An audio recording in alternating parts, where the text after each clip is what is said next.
En primer lugar, quiero decirles que el próximo domingo no va a haber misa, pues tengo que ausentarme por razones de fuerza mayor y no estaré a tiempo el domingo. También para que lo sepan todos aquellos que a través de Radio Cristiandad están acostumbrados a oír el sermón dominical, pues no habrá por las mismas circunstancias. En nombre del Padre, del Hijo y del Espíritu Santo. Amén. Amados hermanos en nuestro Señor Jesucristo, nos encontramos en el tercer domingo de Pascua, la Pascua, que es ese gran paso de nuestro Señor, su paso por este mundo, su paso por la muerte, y también prefigura nuestro paso a través de este efímero mundo, sin considerar bueno o malo, aunque sabemos que el mundo, como antagónico de Dios y de la Iglesia, por el espíritu del príncipe que reina este mundo, Satanás, es malo. Pero las cosas buenas del mundo, que son buenas porque Dios las ha hecho, por muy buenas que sean, son pasajeras. Todo en este mundo es pasajero, contingente, pasa, es caduco, nada permanece en el ser. Eso es lo que quiere decir contingencia, y no como la medio filosofía premodernista pensaba, posibles. Lo contingente es lo que no permanece. Y aquí un breve paréntesis, por ejemplo, para Santo Tomás, las estrellas, los astros, no eran contingentes, porque no podían perder su estructura esencial, su forma, y eran permanentes. Y sin embargo, no eran contingentes según el lenguaje de Santo Tomás. Eso para que vean cómo a veces los que se dicen filósofos y tomistas de lo contingente, ni idea de qué dice Santo Tomás de Aquino. Cierro el paréntesis. Entonces, efímero mundo pasajero. Estamos de paso hacia la patria eterna, la bienaventurada y dichosa gloria en el cielo, contemplando a Dios.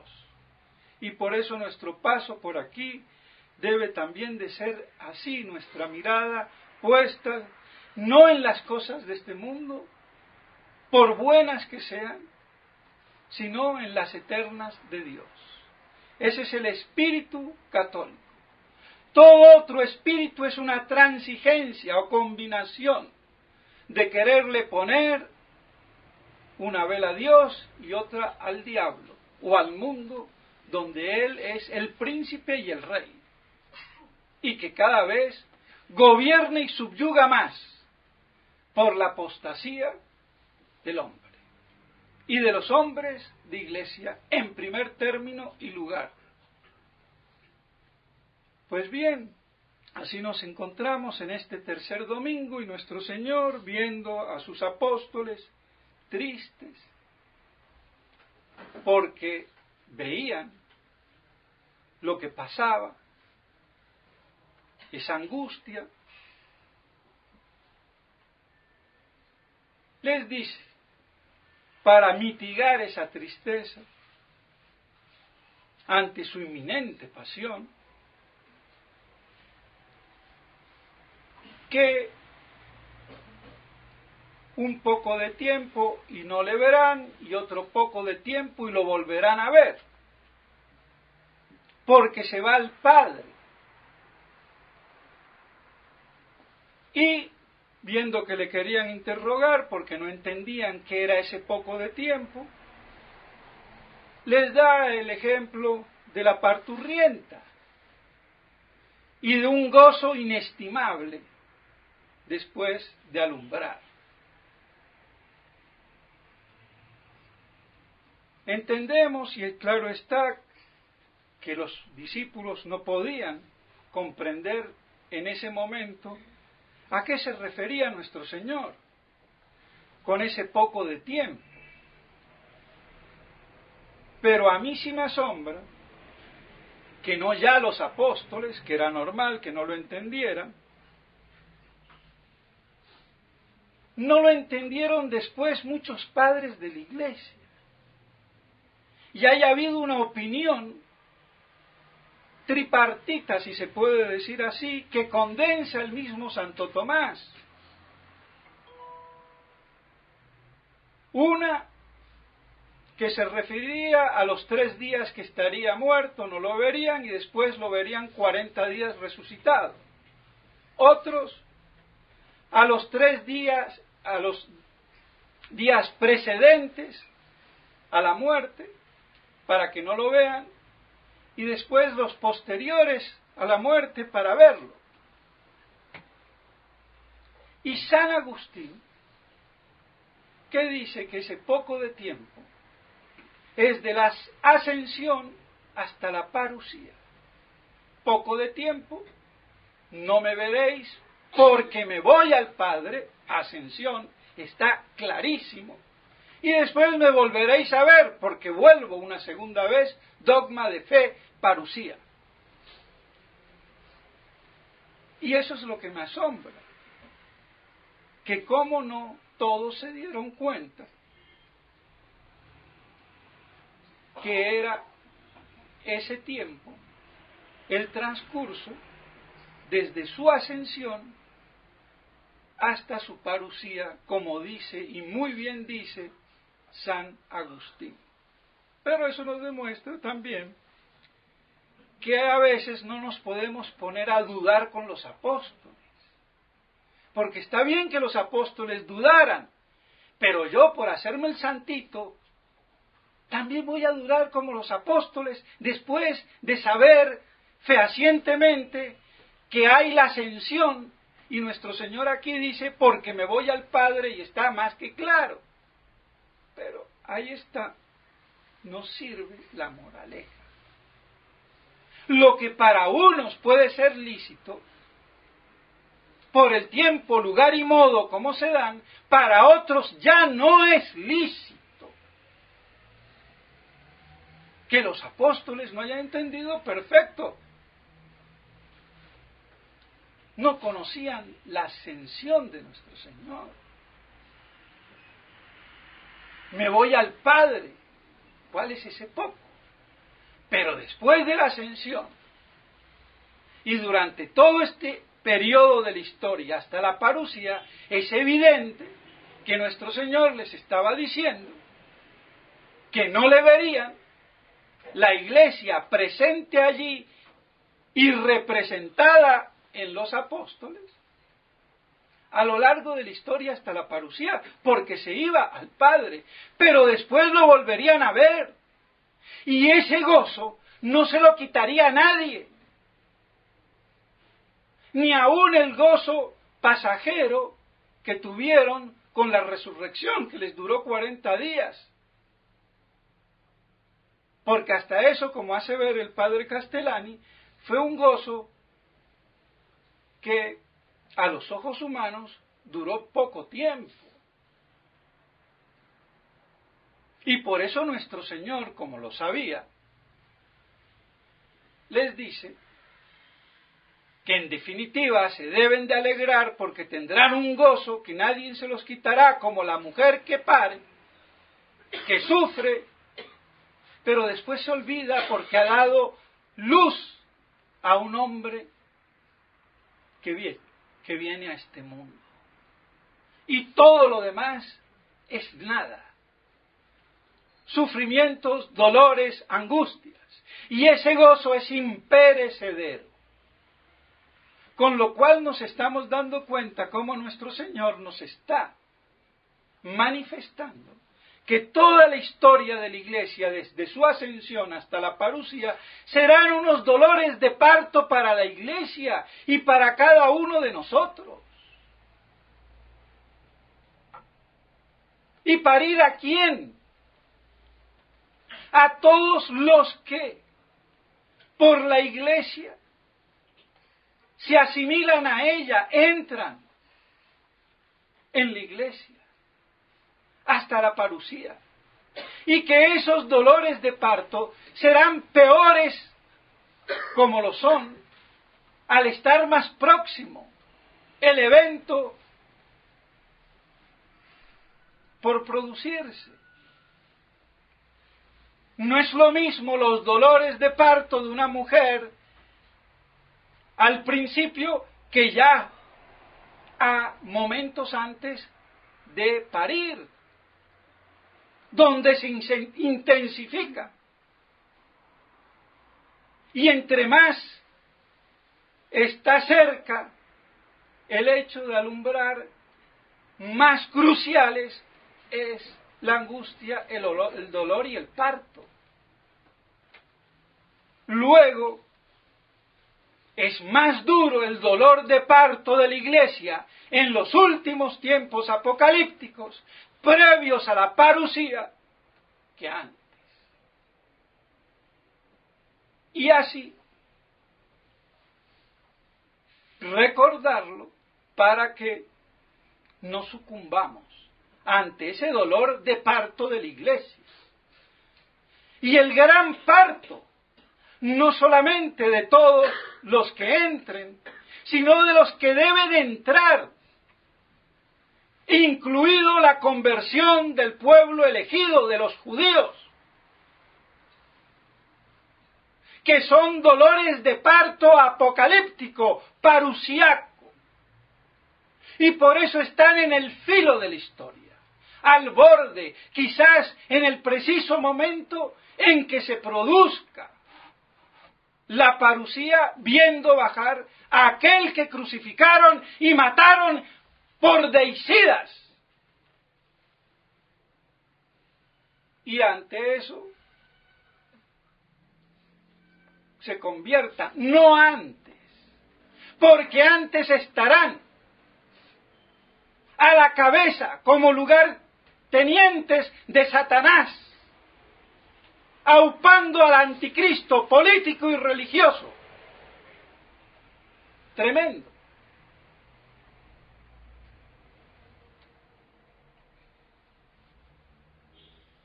Por eso no se pueden convertir antes. Porque si se convertirían antes, no habría anticristo religioso ni político. No habría tribulación magna, no habría gran apostasía, porque todo eso es judaico.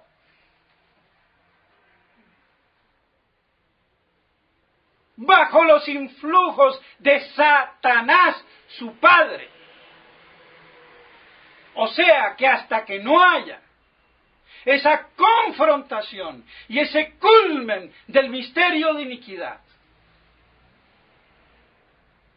no habrá parucía, ni habrá conversión del pueblo como tal. Y por eso los intérpretes dicen, bueno, será una parte o otra parte no. No, todo el pueblo como tal. Aquí no hay partes.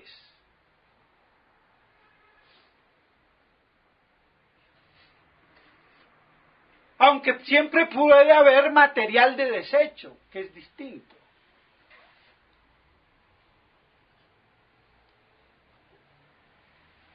Pero la conversión es total, no de una parte. El misterio, eso es uno de los grandes misterios, de los 5 misterios de los que nos habla San Pablo. El misterio de la salvación de Israel, que está dentro del misterio de la Iglesia.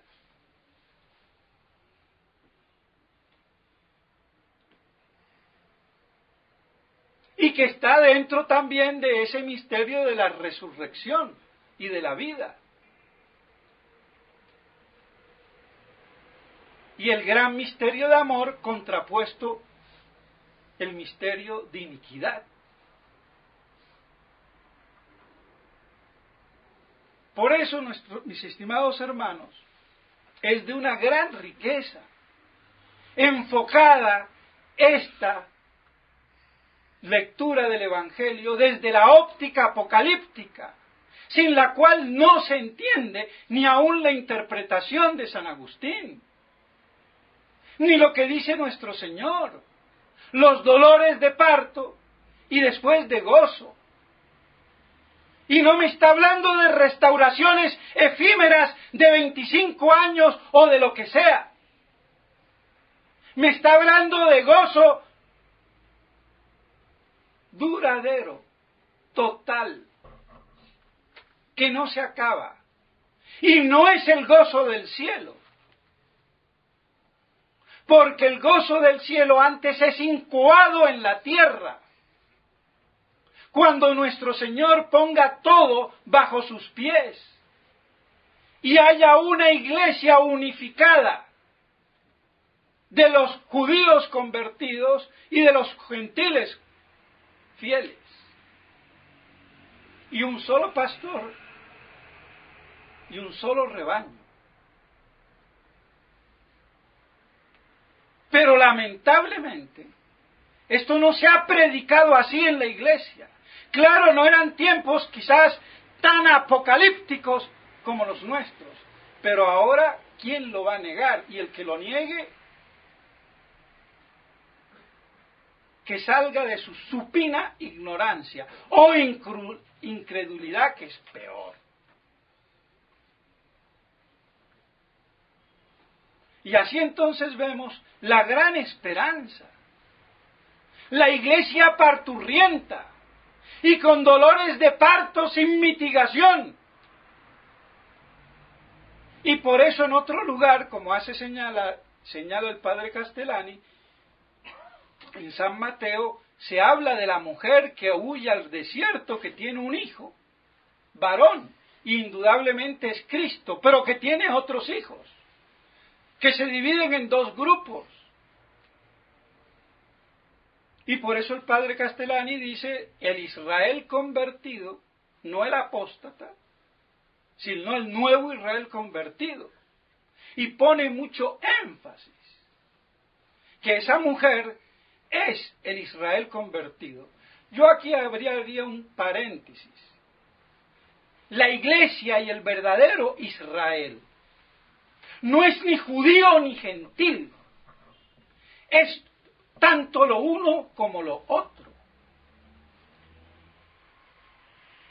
Que haya una primacía, una preferencia, eso es otro cuento. Como hijos son todos, aunque hay un primogénito.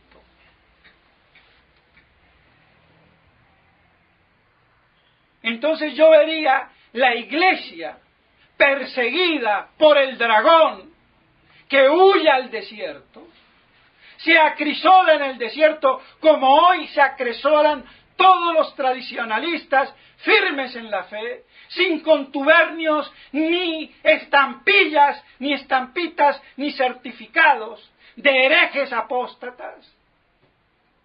Porque Roma ha perdido la fe y no será, es hoy la sede del anticristo pseudoprofeta religioso. El Dios católico no existe. Yo creo en Dios, pero no en el Dios católico que no existe. Y creo en Jesucristo, que es mi maestro y profeta, que es la encarnación de Dios. Pero no es Dios. Igual que Arrio, alogismo, alogos, niegan el logos, reconocen a Cristo como Mahoma, profeta, gran profeta. Mahoma lo reconocía a Cristo como profeta, pero no como Dios. Y Francisquito está igual que los judíos y los musulmanes, y por eso se lleva bien con todos. Y le lava los pies a todos, pero ¿cómo no se los va a lavar si el desgraciado tiene los pies, la cabeza y el alma más negra que Satán? Si es que el tonto no se ha enterado. Pero más imbéciles son los que van a Roma corriendo o caminando o andando. Aunque unos vayan más transparente que otros. pero van todos a adorar a la bestia y darle legitimidad a la bestia. Para algo habla San Juan. Los que no están marcados por la bestia, ni en las manos ni en las frentes. Y por eso, tanto los unos como los otros reciben la marca de la bestia. Y tanto Monseñor Williamson, como Monseñor Ford, como Monseñor Felé, como Monseñor de Galarreta y Monseñor Tissier, que vino hace poco y dice, sí, el Papa es un hereje, pero tenemos Papa y cardenales. Tu abuela, la Iglesia no puede estar representada por herejes. Entonces, ¿qué es? Una falsa iglesia, una contraiglesia, como muy bien lo ha hecho ver el padre Turco, y lo admiro. Me ha sorprendido con ese artículo. Verdaderamente. Ni yo he sido capaz de hacerlo. Vean. Excelente. Las cosas claras.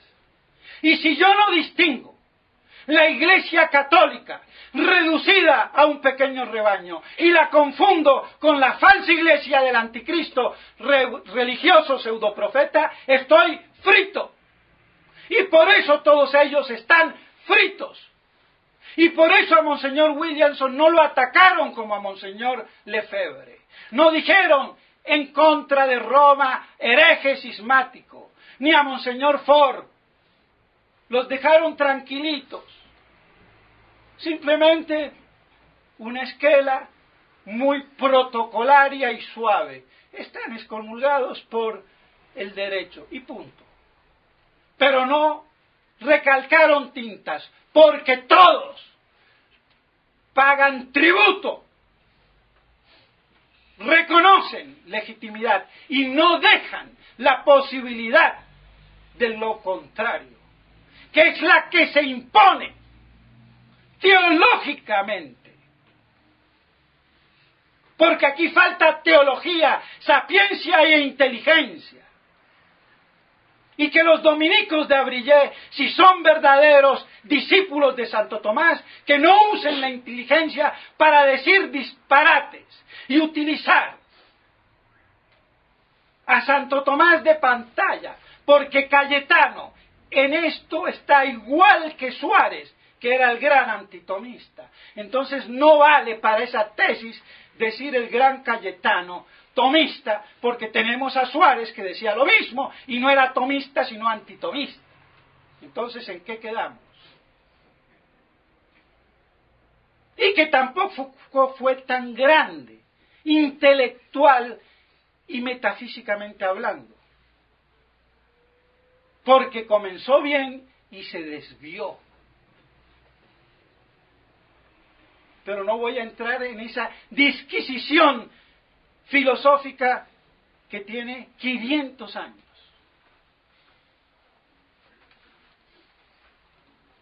Tampoco es de ahora. Y dicho sea de paso, Suárez, ¿de dónde sale? Queriendo corregir los defectos de Cayetano. Suárez se creía atomista, cuidado. Es ahora que decimos que no es. Y nos damos cuenta. Pero no nos hemos dado cuenta del otro, que es peor, porque pasa como tal y no es tan tal. Pero bueno, de todos modos, que queden las cosas claras. Al enemigo hay que identificarlo. Si yo no identifico al enemigo, ¿cómo me defiendo? Por eso Nuestra Señora tantas advertencias. Nuestro Señor. Pero es que nosotros somos cazurros, cabezas duras. Estamos peor que los fariseos. Hemos hecho del clericalismo farisaico dogma de fe. Decía ya el padre Castellani. Es peor ir contra el poder de ese clericalismo alto, incluso el bajo, de acuerdo a la categoría, es más fácil decir que hay 4 personas en la Santísima Trinidad, Padre, Hijo, Espíritu Santo y el Obispo, yo pondría, y de Roma, el Papa, que nadie diría nada. O la 4ª virtud teologal, fe, esperanza, caridad y obediencia. 4ª virtud teologal, y en primer lugar, obedece y te salvas. Si obedezco a Dios, pero si obedezco en contra de Dios, tu abuela que te salvas. Y no es virtud teologal, aclaremos. Pero si eso decía ya, y por eso era tan anticlerical el padre, que cuando yo lo fui a ver por primera vez, ya tenía la sotana, le tendí la mano y no me la dio. No me sorprendió mucho, aunque me disgustó un poco, pero dije, está pintado aquí. Pero ¿qué pasa? Es que él veía en ese clericalismo todo el fariseísmo hecho dogma. Y por eso dice, hay que ser un poco anticlerical para salvar el alma. Y yo no diría un poco, muchísimo, porque eso no es clericalismo. Bueno, es malo. El clericalismo viene cuando se mangonea en el nombre de Dios, manipulando las almas en beneficio propio, como hace el mercenario. Eso es fariseísmo. No están por el bien común, por apacentar y morir por las ovejas. Son unos mercenarios. Y claro, una jerarquía divinizadas en sus personas. Ni las toques porque te va mal. Después di lo que sea, pero eso es sacrosanto, como la Trinidad, y peor, metidos dentro de la Trinidad, porque la Trinidad está en el cielo, y yo, Papa, Obispo, el representante de Dios en la tierra como Papa, y los obispos más abajo. Entonces, lo que yo diga, soplo, y es un simple y miserable eructo, y es soplo del Espíritu Santo. Es increíble. Y la infalibilidad no es cualquier eructo del Papa, es el eructo dogmático, ex cátedra, pero no cualquier flatulencia, es soplo del Espíritu Santo. Nosotros no somos como los egipcios de la época del faraón, Tutankamón, o Montezuma, divinidad, o rey divino, tu abuela. Somos católicos, apostólicos y romanos. Esa autoridad de la mente pagana que endiosa lo humano para dejarse someter en el orden político-social y aún en la iglesia es erróneo. Lo repito 1001 vez, la única persona humana es Cristo. Toda otra persona fuera de Cristo no es divina. Por mucha investidura divina que se tenga en sus niveles grados, porque hasta yo tengo investidura divina como sacerdote de Cristo, ordenado en la fe, que digo, ordenado en la gracia de unión hipostática. ¿Qué más quiere? Y más un obispo y más un papa, muy bien, pero no son personas divinas, son hombres de carne y hueso, y en el cielo no hay 200 ni 300 papas, no hay ni uno, ni San Pedro es papa en el cielo. Entonces dejémonos de papolatrías imbéciles, de paganos medio cristianizados. No sigamos defendiendo la monarquía real con conceptos de monarquía feudal. Y no me voy a extender a explicarlo, otro día lo diré. Porque el feudo es donde yo señoreo y soy la ley, es mi feudo. Y si una nobleza gobierna así y un rey gobierna así, será muy monarca y muy noble, pero son feudales, paganos. No son monarcas ni nobleza real, donde ya no es el rey el que gobierna como un señor sobre su feudo y él es la ley, sino que la ley está por encima, que es muy distinto. Esa es la gran diferencia histórica entre la monarquía cristiana francesa y la monarquía cristiana española, de la cual nosotros somos descendientes. Y por eso España todavía hoy es el único pueblo del mundo que es monárquicamente cristiano, aunque ahora está muy corrompida la cosa. Pero así todo quedan los parámetros.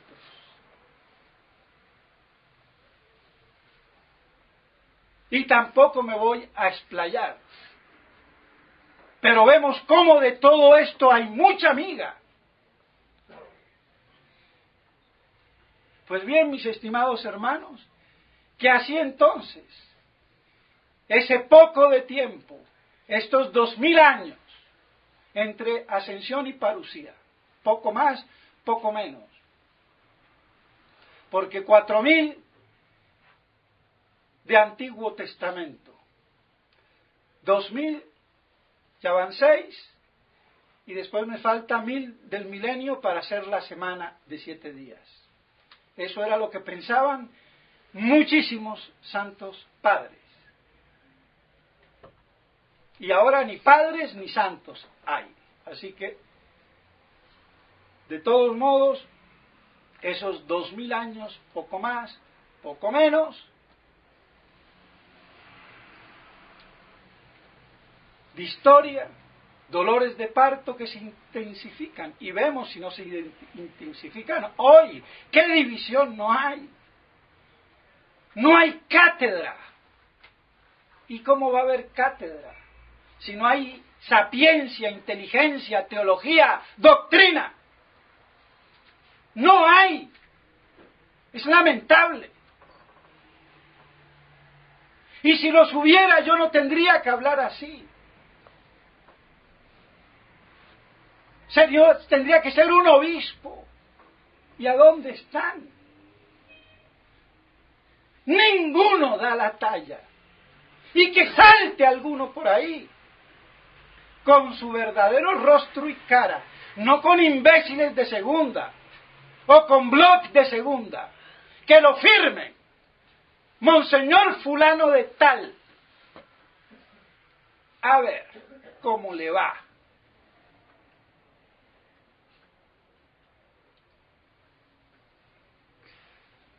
Esto quiero decir que lo que afirmo sé por qué lo afirmo y no me voy en medias tintas y encaro al que sea. Y hablo en el nombre de la sacrosanta Iglesia, porque alguien tiene que sacar la cara, y si no la sacará la burra de Balán, o el burro de no sé qué, o las piedras de San Quintín. Pero no puede ser que se mangonee la Iglesia así. Eso faltó en el Concilio Vaticano II. Todos claudicaron. Todos. Era tal el peso de la divinidad sacrosanta del Papa que ni Monseñor Lefebvre ni Monseñor de Castromayer, con todo lo valiente, no pudieron ir de frente. Hicieron lo que pudieron y ahora sufrimos las consecuencias. Pero faltó ¿Dónde está un cardenal Siri? ¿Dónde un cardenal Ottaviani? Todos, por esa impronta de la divinidad del Papa, lo dijo el Papa y se acabó. Cuando le había que decirle, oiga, su señoría, su santidad, usted como Papa no repita eso, porque si lo repite es un reverendo hereje y hasta aquí llegamos. Nadie se lo dijo. Todos, amén, Roma locuta, causa finita, papolatría. Porque mal aplicaban las palabras, causa locuta, Roma locuta, causa finita.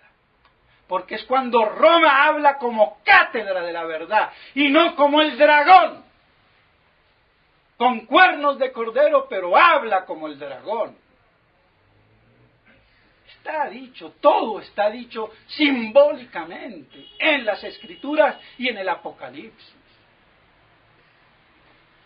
Por eso entonces esa gran figura de la mujer parturienta, la Iglesia, que pare, y debe de parir todavía al pueblo elegido. Y esta gran persecución de la mujer que huye al desierto, estamos en el desierto. Más claro, agua. Y el dragón queriendo aplastar a su Hijo, a Cristo, en nuestras almas. ¿Cómo? Aceptando el sello. Pidiéndole reconocimiento a los enemigos de Cristo. Por eso, mis estimados hermanos, hay que tenerlo claro. Hay dos iglesias, la falsa, que es la oficial, la que impera desde Roma, apóstata, anticristo, como dijo Monseñor Lefebvre, y la iglesia verdadera reducida a un pequeño rebaño fiel a proporciones, como ya lo dijo el cardenal Pi, domésticas e individuales. Más doméstico, más individual. ¿Qué pasa cuando un curita se queda sin obispo? Está solo.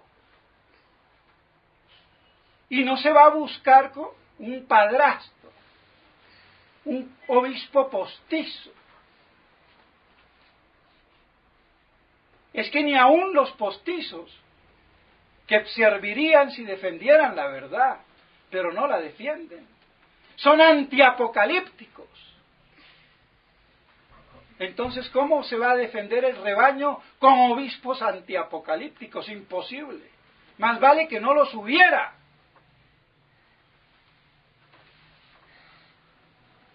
Entonces, ¿qué pasa? Soledad. Y bueno, no es normal, y claro que no es normal.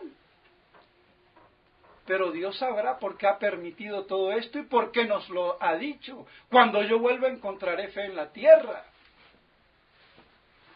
¿Cómo va a encontrar fe con lo que está pasando? Lo normal es que no encuentre prácticamente fe. Y eso ya lo dijo. Entonces, mis estimados hermanos, que podamos sobrellevar estos dolores de parto pensando como la madre que todo eso es nada cuando dé a luz, dando vida a un hijo. Y eso vale más que todo lo que se ha podido sufrir. Esa es la gran esperanza y ese gozo que nos promete nuestro Señor para que cuando Él venga, el día de su parucía, restablezca todas las cosas. En nombre del Padre, del Hijo y del Espíritu Santo. Amén.